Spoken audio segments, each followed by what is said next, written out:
Hi there, it's Rachel Baxter, and coming to you this evening. I wanted to release a teaching. I have not had an opportunity to do this for a long time. I've been doing so much live that I just haven't really been able to kind of sit in this format and share. So tonight, I'm actually coming to you from Tel Aviv. It's about almost 2 in the morning, but this teaching is timely. So there's a lot of folks talking about signs in the heavens, and I want to address that a little bit with you because I think it's really, really important. What excites me about that is that, God's word instructs us that, we look up and it's his glory. And he really truly wrote his story in the stars, and we're meant to use the sun and the moon and the lights in the heavens as signs to us, to be signposts. So we're going to talk about that. What are the heavens announcing today? What is God's story in the stars? What's playing out in front of us? Because we're living in prophetic times, right? So there's been some really good videos, and I'll probably talk about that a little bit. Some of the points, I've had some folks send me some different videos, just clarifying. And I'm not the only. I would say from a biblical astronomy. I've been studying it for a number of years, but I'm not an expert. But I have Holy Spirit and discernment and wisdom from the Lord, so I try to apply that and allow him to lead. And so there's some things that I feel like need to be clarified, and I hope to do that tonight with what the heavens are announcing. So the first thing I want to start with is, this may be new to you or maybe not. But the Lord does everything according to his calendar, not necessarily ours.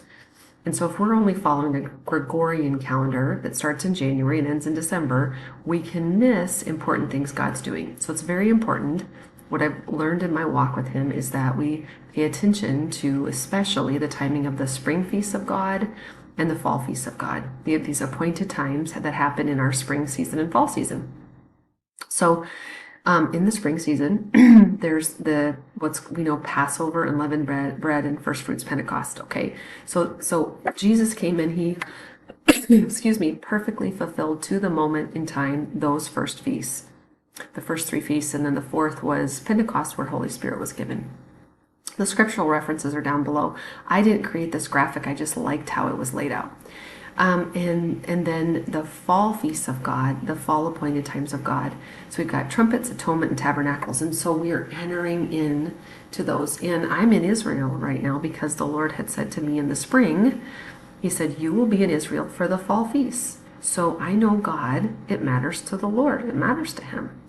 And so here we are, we're in Israel, and we're going to watch these fall feasts play out.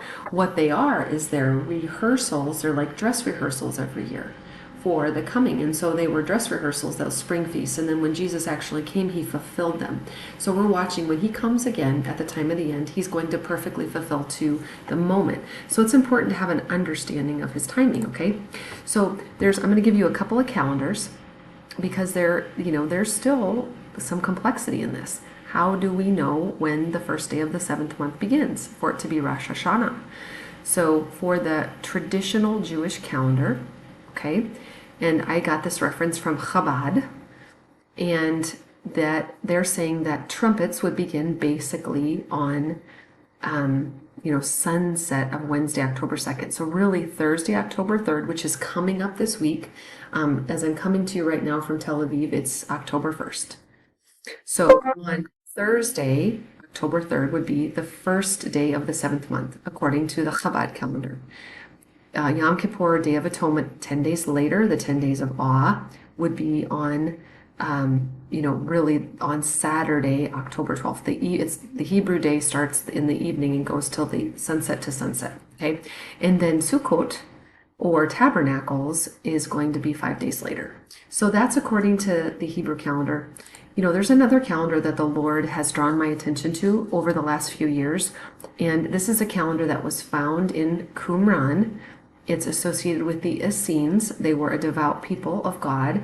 I believe that there's evidence that Jesus spent time with the Essenes in Qumran during his life, and that also Saul, after his conversion to Paul, spent time with the Essenes. So I believe this is an important calendar. The calendar's a little different. We're not going to go into that tonight, but I have an Excel spreadsheet I put together that helps me know year by year, because their calendar is based upon the vernal equinox, which, always is a certain time, this vernal equinox. And you can see that it's March 20th is the date that it happens on. That just happens to be when the vernal equinox, again, that has to do with the sun's positioning to the earth and the tilt of the earth.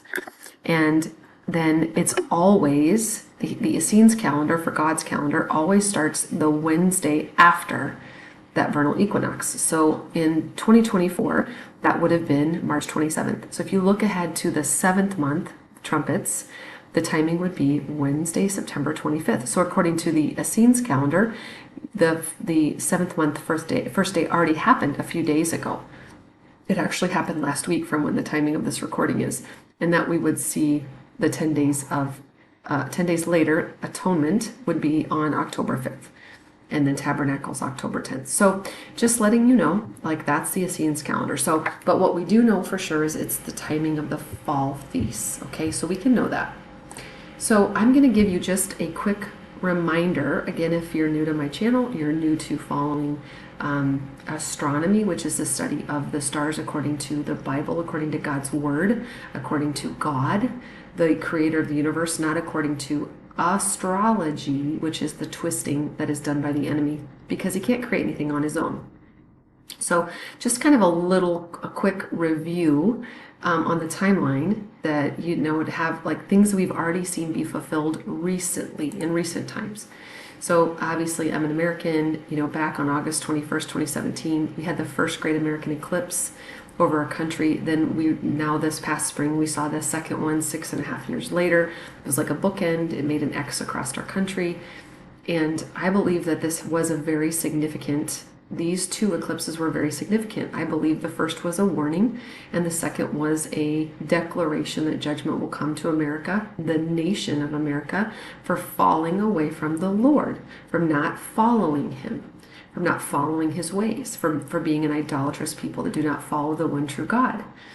So then, soon after August 21st, you had September 23rd of 2017. We saw the fulfillment of the sign in Revelation 12, verses 1 and 2. Now a great sign appeared in heaven, a woman clothed with the sun, with the moon under her feet, and on her head a garland of 12 stars, and being with child, she cried out in labor and in pain to give birth. We saw the sun over her shoulder, Virgo, Mercury, Mars, and Venus making up the crown of 12 stars, Jupiter in her womb, with the moon under her feet. So we saw this amazing sign. God said it would be a sign. We saw a sign. That has now been 7 years ago, just over 7 years ago, that we saw that fulfilled. So that's important, okay? It's important. So I want to point out that it's an important sign happened in the heavens. It wasn't necessarily a sign, not said to be a sign, but I believe it was a fulfillment of Scripture. And I'll explain why here. And again, this is just really quickly. I have other videos I go into a lot more detail, but this, in case this is new to you, that we read in Zechariah 9:14, then the Lord will appear over them, and his arrow will go forth like lightning, and the Lord God will blow the trumpet and march in the storm winds of the south. So the book of Zechariah, if you read it, it's very, very beautiful. Highly encourage you to read it. But it's basically a prophetic book that chapter by chapter speaks to the history of God, his people, Jesus coming and Jesus coming again, and the work he will do in his people. It's really, really beautiful. In the book that I wrote, The Revelation of Israel, God's Plan is Our Destiny, the Lord had me begin the book. The very first chapter of the book is Zechariah, and each of the chapters in a summary of the chapters and how it impacts us today at the time of the end. But what I want to point out is this sign, there was a gamma ray burst of light. It was 10 minutes long that happened on October 9th. It was the most powerful gamma ray burst ever recorded. And it was known to be a birth cry. A birth cry. That was the kind of language given even by scientists. So unheard of, 10 minutes long, brightest light. And it came out of the constellation of Sagittarius, which is arrow. Sagittarius means arrow, and this happens to be next to the constellation of the eagle. And I'm going to get into that a little bit tonight, the importance of that. in this teaching, but I'll really expand upon it in a future teaching. Okay, so gamma ray bursts out of Sagittarius. So why is that important on October 9th of 2022? And just to point out, this Zechariah 9:14, his arrow, it only occurs one time in Scripture. Okay, but another translation of it is this as the lightning. So as his arrow will go forth like lightning. Okay, so this lightning tied to arrow. We see that in Zechariah, but we also see it in Matthew 24. For as the lightning coming out of the east and shineth unto the west, so also shall be the coming of the Son of Man. So a sign at the time of the end. Okay. So I like to point this out. If Pastor Terry Bennett's new to you, he's someone that I love and admire. I respect him. He's just a man, but he is a man after God's own heart. He's someone who has been preaching and teaching the Word of God, the Scripture of God for his lifetime, a long, long time. But I was drawn to his materials and his teachings about 10 years ago.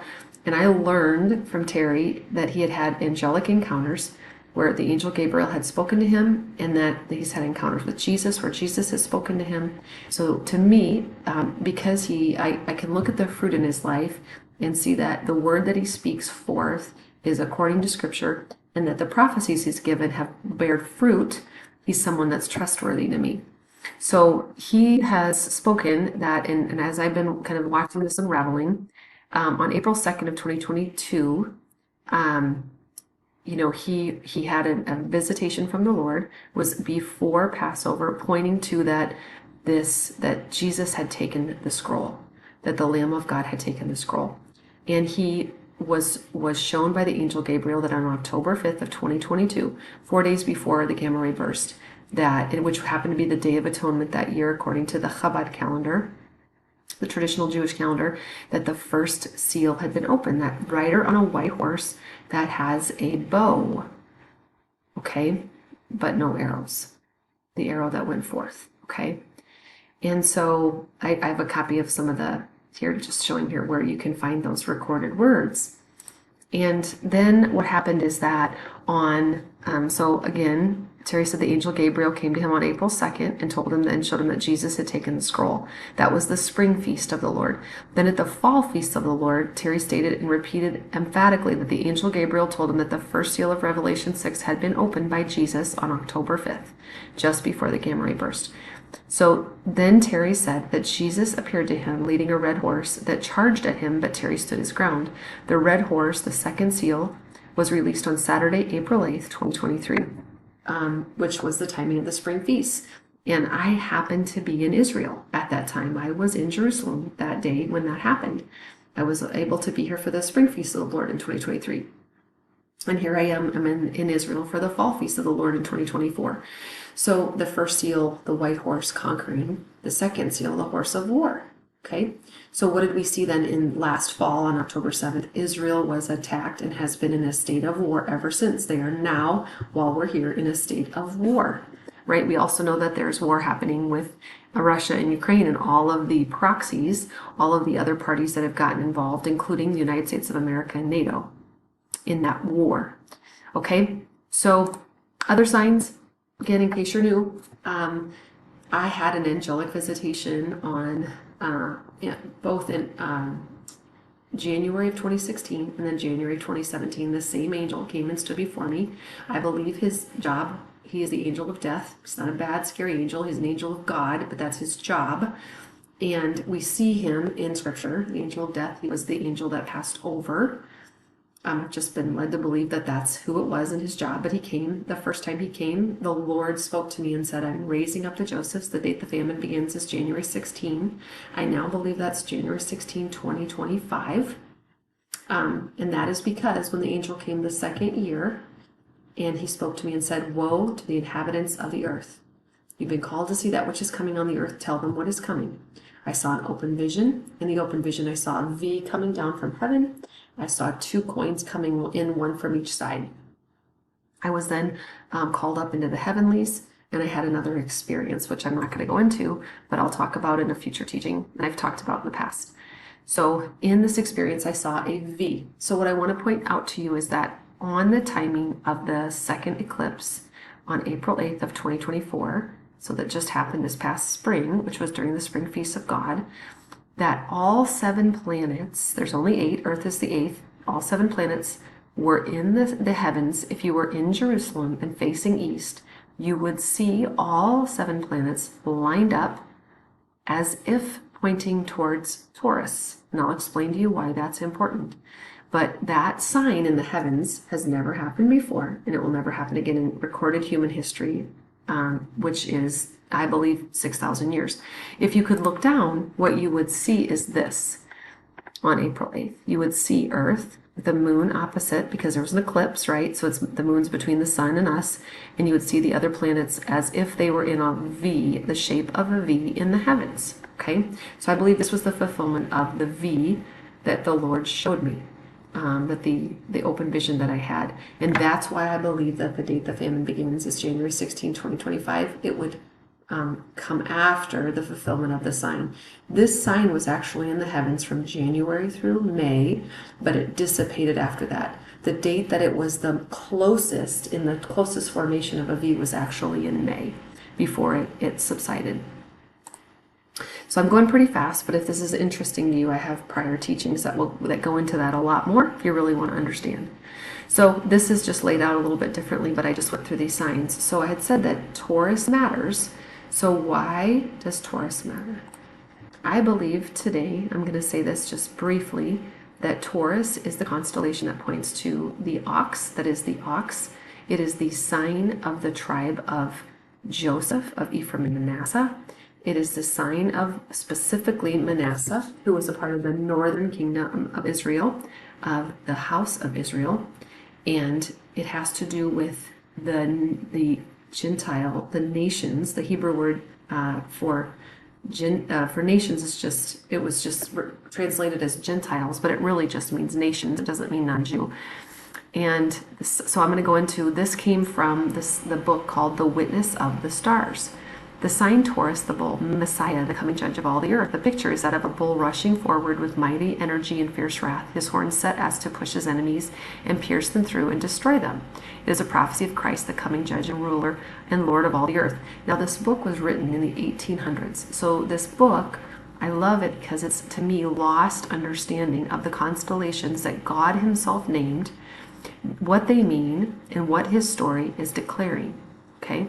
So I pay attention to what the constellations are saying and doing, to the planets that are in the constellations, because they communicate a purpose, okay? So it's pointing to something going on with Taurus. Taurus is important because it is the constellation of Manasseh, and the Lord had spoken to me in 2015 and said, Rachel, it's time to lead. It's time to lead your brothers, Manasseh, to me. I didn't understand what he meant at that time, and I've come to have a greater understanding of that as I've sought him. And again, as I wrote the book, The Revelation of Israel. What I want to point out is that the planet of Jupiter is actually in the constellation of Taurus from 2024 into 2025. It will exit at the end of 2025.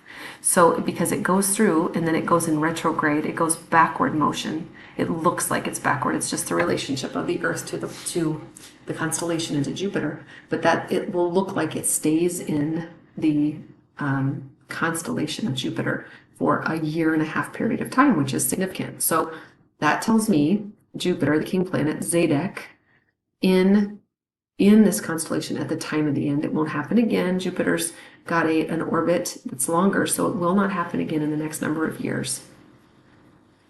Okay, so this is just a picture of what this looks like from Jerusalem. This was as of a couple of days ago when I created this little teaching that I have here. But you can see that Jupiter is in what's considered the horns of Taurus.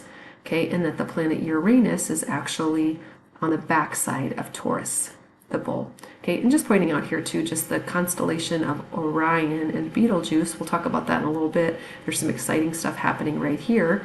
And whenever I look at stellarium, I always go to Jerusalem and I look east, because this is where Jesus will return from. So I look to the east where he will come from. I believe that that's kind of like God's, if you're looking at a clock and you're looking at a second hand and a minute hand and an hour hand, like this is an important marker in space.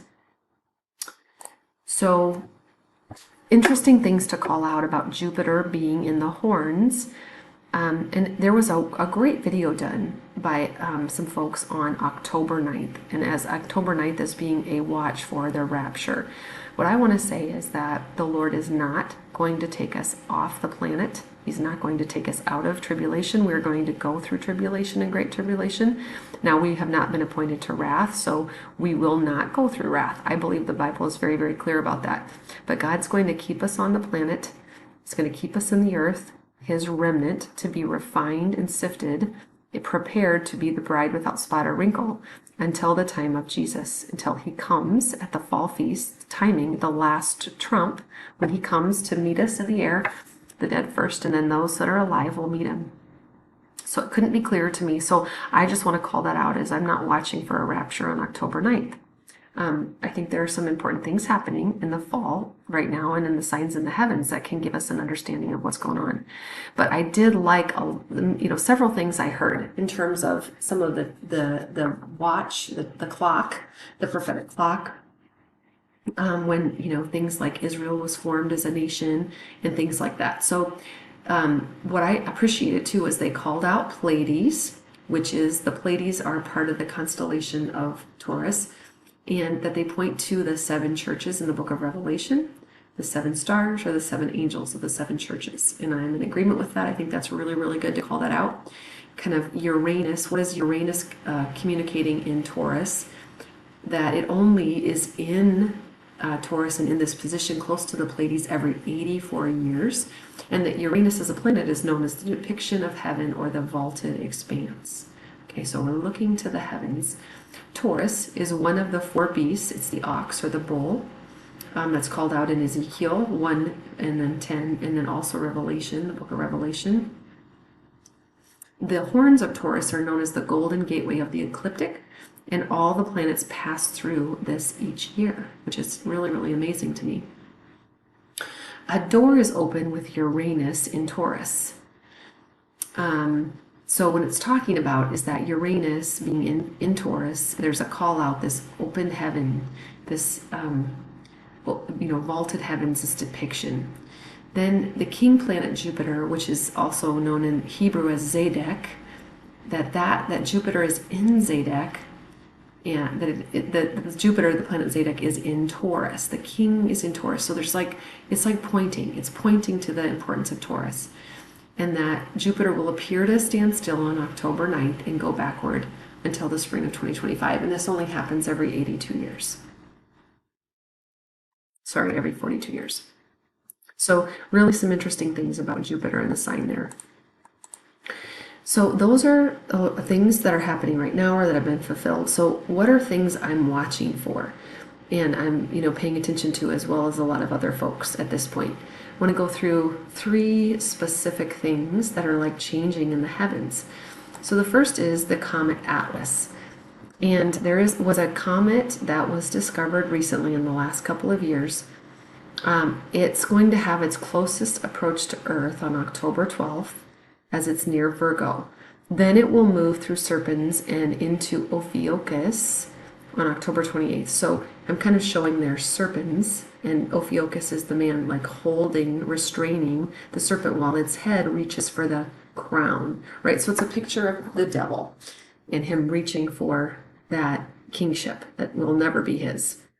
So I also wanted to point out the relationship of the dragon. We're going to talk about the dragon in a little bit.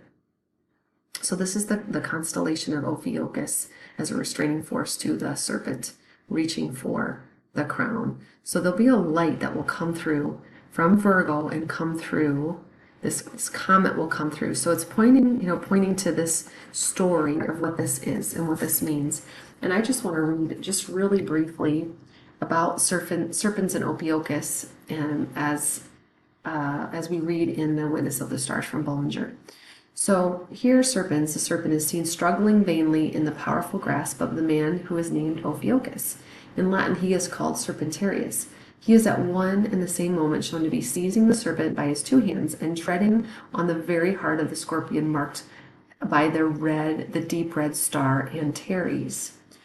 So just as we read the first constellation of the woman and child, coma, as expounding the first sign Virgo, and so have we read that the first constellation expounding the second sign Libra, here we have a further picture, following the object of this conflict on the part of the Scorpion. In Scorpio, we see merely the effort to wound Ophiuchus in the heel, but here we see the effort of the serpent to seize the crown, which is seated immediately over the serpent's head, into which he is looking up and reaching forth. The contest is for dominion, right? So that's what it's talking about.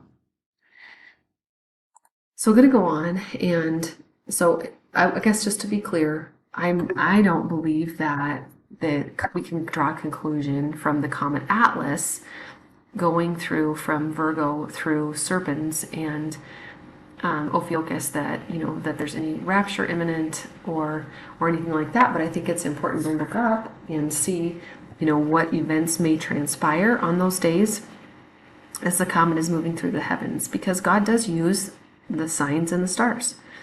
So the second thing I wanted to call out is just this, in case you've not heard this, okay? So the James Webb Telescope. So this is a telescope that kind of replaced Hubble. Hubble's still out there, but we're getting way more data and information from the James Webb Telescope. And this is really, really important. And you can see Michio Kaku, he's considered a foremost expert in astronomy. He says, time does not exist. James Webb Telescope proved us wrong. So the exploration of the universe by the JW Webb Telescope is showing us that the measurement of light years is faulty. So he's specifically then speaking of a constellation called Betelgeuse. It's not that Betelgeuse exploded 600 light years ago and we are now just seeing it. It's happening right now, okay? So what he's basically saying is, in the constellation of Orion, there's this one particular pulsating light in what's called Betelgeuse. Betelgeuse is the star. It's a red star at the shoulder of the constellation of Orion, and it's actually pulsating light. And what the scientists just said is, hey, we used to think that happened all these hundreds of millions of years ago, and now we're just seeing it, but that's not true. It literally is happening right now, and I think that's amazing and incredible to consider. So Orion, like I pointed out to you, Orion is, I'm going to go back up to a slide here and see if this is, yeah, so here is Taurus, and just south of that, just lower, is this Betelgeuse, is a flashing light in the heavens, and I believe it's saying, pay attention to what's going on here. Pay attention to what's happening in the constellation of Taurus, and I believe it has to do with Jupiter, the king planet. Okay. So another sign in the heavens, a nova in Corona. So we all heard about, the coronavirus and everything, but that name Corona, it means crown. So there is a new light coming from the crown. So the word nova comes from the Latin word meaning new. It's astronomical terms. It can seem like there's a new star in the heavens, even though that star might be very old and at the end of stages of its life. So a nova is the way NASA describes it, which this may be completely wrong, but it's an energy explodes from a white dwarf star. So we're expecting to see this nova in the crown, another burst of light coming forth from the crown. Okay, and just showing here this, where is the corona borealis? This crown, we were just talking about serpents and Ophiuchus here. The crown is right here, serpents are reaching for it. But also you have the dragon here and the crown over its head with Hercules and Booties with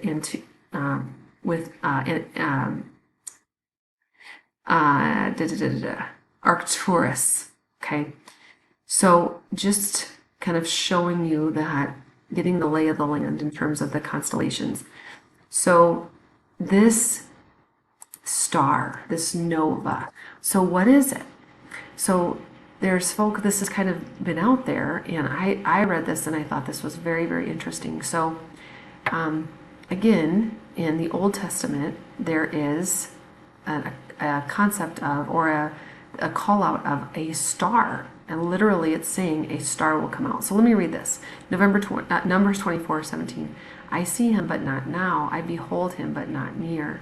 A star will come out of Jacob. A scepter will rise out of Israel. He will crush the foreheads of Moab, the skulls of all the people of It's called Sheth, but the word is translated tumult, the people of tumult. So it's different references here, but it's talking about a star coming out of Jacob. So it's called the Star of Jacob. And who is Jacob? Jacob is Israel. Okay, who is Israel? Israel is 12 tribes, not just one, the Jews, the tribe of Judah, but 12 tribes, northern kingdom and southern kingdom. So to me, this is a scepter rising out of Israel. So there's this leadership component. Something's happening here. He will crush the foreheads of Moab. So who's Moab? So we're going to get into that. I'm going to do a teaching in the next few days about Moab. God's been speaking to me about it a lot, and it has to do with the eagle coming forth in the power and the spirit of Elijah. So I made a note here. The immediate reference of the prophecy seems to be to David. So I copied this from a reference material online. But the eschatology theme goes beyond him. There is to be a connection made between this passage and the sighting of a star and its ascendancy by the Magi, who then traveled to Bethlehem to see the one born King of the Jews. It's pointing to Matthew 2:2. The prophecy begins to be fulfilled when David defeated Moab and Edom and established an empire, including them. But the messianic promise extends far beyond that to the end of the age and the inclusion of these defeated people in the program of the coming King. Okay, so I see him, but not now. I behold him, but not near. A star will come out of Jacob. A scepter will rise out of Israel. He will crush the foreheads of Moab and the skulls of the people of tumult. Okay, and this is happening. This is that star of Jacob, or this nova in the corona. Okay. This was interesting to me too. Additional notes. So when will the star explosion happen? Well, it already has, about 3,000 years ago, around the time of King David. He's the one who, killed Goliath. During the Iron Age and the Golden Age of the Villanovan people who overran northern Italy. I don't know what that's saying. While that may seem a long time ago, 3,000 years ago with King David, in terms of cosmic time, it qualifies as breaking news. So this Villanova University is speaking this out. So astronomers know that the explosion has occurred because it happens about once every 80 years.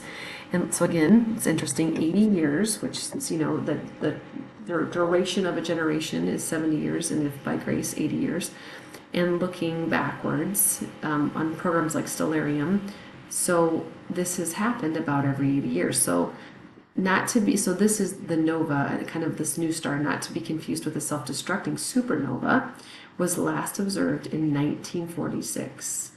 Okay, so just kind of an FYI. So we just went through kind of Comet Atlas. We're watching the supernova in Orion, which is by Taurus, the Betelgeuse pulsating star, and now this star of Jacob, this new star in the crown. So I want to go on and just talk about a couple of other things that I'm watching for personally. That if you look in the heavens, again, Jerusalem looking east, first you see, and this was again as of the other night, you see Aquila the eagle, right? The eagle, and again, because God's been speaking to me about the eagle, that's important to me. But you have Sagitta, the greatest gamma ray burst of light that's ever happened for 10 minutes, came out of that constellation. Then you have what we just talked about, this nova that's happening in the crown, in the corona. And then you have, I'm going to point to coma. So here you have Virgo. We all know Virgo, right? And Virgo is the virgin, right? But the woman with child is a different constellation. And so I just want to, again, this is taken from The Witness of the Stars by Bollinger. So coma, this is super interesting to me. What does it mean? Because this constellation, its name was changed to Wig, to Bernices, to Wig. So the enemy had gone to great lengths to change even the name of this constellation for it to lose its meaning. So I believe it's important. So it means woman and child, the desired of all nations. The first constellation in Virgo explains that this coming branch will be a child and that he should be the desire of all nations. Of course, we're talking about Jesus. And then it goes on to talk about this woman with child, with the significance in Hebrew, meaning Christos, right? But this picture is not found in any modern maps of the stars. There we find today a woman's wig. It appears that Bernice, this wife of so-and-so, king of Egypt, 3rd century BC, basically he changed the name of the star. So I look at that and think, that's interesting. So what it talks about in this book, in Bollinger's book, is that this was actually the location of the Bethlehem star. When the star appeared over the Magi, so that they would have the recognition and knowing that Jesus, that the King Messiah had been born, that it was actually in the constellation of Coma. There shall come out of a star of Jacob, and a scepter shall rise out of Israel. So that's Numbers 24:17. Again, that's that scripture that this book talks about that fulfillment being seen actually in Coma, not in the corona. So could it be that in that the star really didn't happen in corona, or like what we're watching, this nova, this is not what was heralding Jesus's first coming. And why is this important? Because that I believe that this could herald this birthing of the man-child. We could see something like this happen again, like in the time of the end, Revelation 12, that talks about the man-child coming forth. So I'm watching this area of the heavens to have an understanding, in a sense.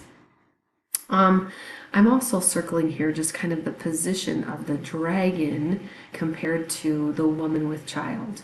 And then compared to Virgo, you can see that, right? How close they are in the constellations. So I'm just saying, could it be that a new star would again appear in Coma to fulfill Revelation 6, verses 4 to 6? That's just my question. I don't know the answer to it. So the last one that I want to talk about is this. We're still watching. So we saw the fulfillment of the sign of Revelation 12 verses 1 and 2, but we have not yet seen the fulfillment of Revelation 12 verses 3 and 4. We know again this will be a sign because it says that it will be. Another sign appeared in heaven. Behold, a great red dragon with 7 heads and 10 horns, and on his head 7 diadems. His tail swept down 1/3 of the stars of heaven and cast them to the earth. And the dragon stood before the woman who was about to give birth, so that she bore her child, he might devour it.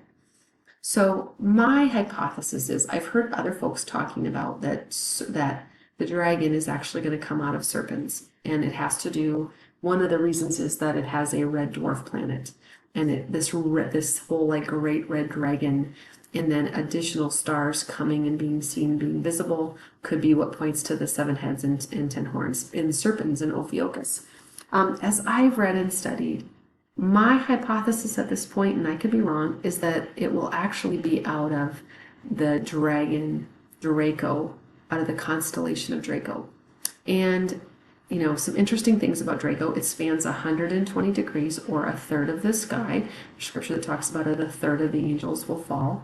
It stands in front of Virgo and in front of Coma, the woman and child I just read about, spoke to you about, and that there is this event that happens every year in the fall feast of the Lord in that timing called the Draconids. So I just want to show this to you in case this isn't something you've ever seen or studied out. So I'm kind of asking this question. And this was actually from a couple of years ago when I did this study, but pointing out the ancient illustration of Draco shows 6 loops plus the head. So there's actually kind of like this whole 7 crowns thing going on. And, when Satan's thrown out of heaven and war broke out in heaven, this is a continuation of Revelation 12. Michael and his angels fought with the dragon, and the dragon and his angels fought, but they did not prevail, nor was a place found for them in heaven any longer. So the great red dragon was cast out, the serpent of old, called the devil and Satan, who deceives the whole world, who was cast to the earth, and his angels were cast with him. And I really thought this was beautiful. Draco contains a deep sky object called the Cat's Eye Nebula, just very, very strange looking. And then when you look at kind of the meaning of the words, this red, what does red? I was curious, where does red appear? This word for red star, or this red dragon. So the word is pyros, and it only is found twice in the New Testament, in Revelation 6:4 and Revelation 12. So and there went out another horse that was red. Okay, and power was given him to that sat on him to take peace from the earth, that they should kill one another, and there be given unto him a great sword. So like I said earlier, I believe that the Lord Jesus came to tarry and released the red seal, the red horse, that it was released on April of 2023. So I believe that seal is open, and that red, that pyros, is tied to this great red dragon appearing, this sign appearing in the heavens. So it's something we're watching for. It's a sign because we're meant to be people with our lamps filled with light, filled with oil, that they would shine forth. And we're meant to know the times and seasons. We won't know the day or the hour, but we're meant to know the times and the seasons. So also just kind of pointing out, there's another character just nearby, Draco, called Cepheus, and he's a human figure holding a branch, and there's a reference to Jeremiah 23 and 33 in that. And Cepheus is actually in Pisces. So this whole, like, could Draco be, could there be the fulfillment in the 7 heads and 7 crowns and the 10 horns upon him, right? So that's what we're watching for, is some kind of a change. Now, the planets don't go through Draco. So it's not going to be like Virgo, where we see the planets actually forming other additional stars, or to be stars, crowns upon Virgo's head. It won't be like that. It's got to be something different. So, one more thing just to point out here is that the Draconids that happen every year during the fall timing. This year it's October 7th and 8th. I'm from Omaha, so I picked up, what's the timing in Omaha. But this happens annually in October. This year it's going to be visible October 7th and 8th in the United States. Israel's 7 hours before us, so it will happen for them on the 8th, not the 9th. Okay? So that's the Draconids, and there could be some tie to that. And then, I was just sharing something personally, that on August 29th, I had a closed vision of Michael's army in battle, and I saw the horses of Michael's army. They were clad in gold armor. And, just prophetically, like, watching for that to happen, because it's tied to this whole issue of the dragon being seen. So in Revelation 12, if we read it, the sequence that we see is there's a heavenly battle. There's the birth of the man-child, the 144,000 forerunner company. Satan is thrown down. The woman, which is the children of God, Israel, true Israel, the 12 tribes of Israel, they go into the wilderness. And Satan makes war with her offspring that are not in the wilderness. Okay, so for those who do not go into the wilderness, those who go into the wilderness are going to be the remnant of God. They're going to be those that are protected. But we know that there are many other believers that aren't going to do that. They're going to be martyred.